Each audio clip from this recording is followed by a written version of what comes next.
1.5 milyones ka pesos ka kantidad sa fireworks gipangguba sa Police Regional Office 7 samtang ang Department of Health mipadayag nga miubos og 24% ang kaso sa mga nabiktima sa pabuto.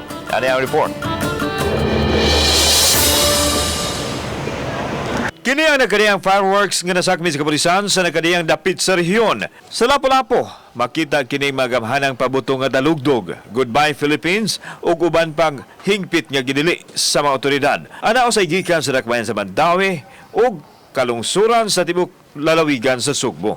Gipresentar kini sa mga opisyal sa PRO7 din gipahigayon ang ceremonial destruction pinaagi sa pagbasa sa mga fireworks sa tubig sulod sa drum. Giklaro ni Police Brigadier General Ildebrando Osana, DRDA sa PRO7 nga kinahanglang ipabutog yun kini sa usa ka lugar nga luwas sa peligro. Delikado kon basun lang og tubig kay posibleng dali ra hinuon mobuto kun mauga na. I-detonate eventually yan ng ating EOD in a certain place and we are working out with a particular private company to help us out.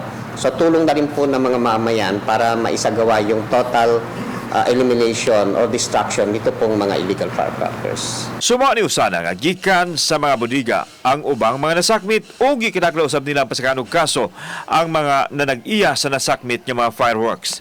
Appropriate action has to be done as well legally under RA 7381, yung illegal firecrackers law, no?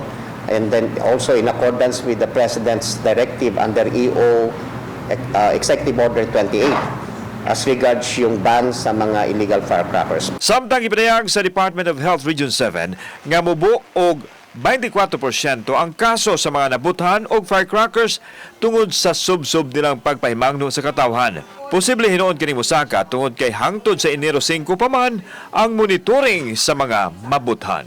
Still, balik-balik din natong ginaawhag gihapon nga for them to be careful, no, and be responsible, especially kung magpabuto gid sila. Kauban si Godfrey Relian, ako si Alan Domingo. Balitang Bisdak.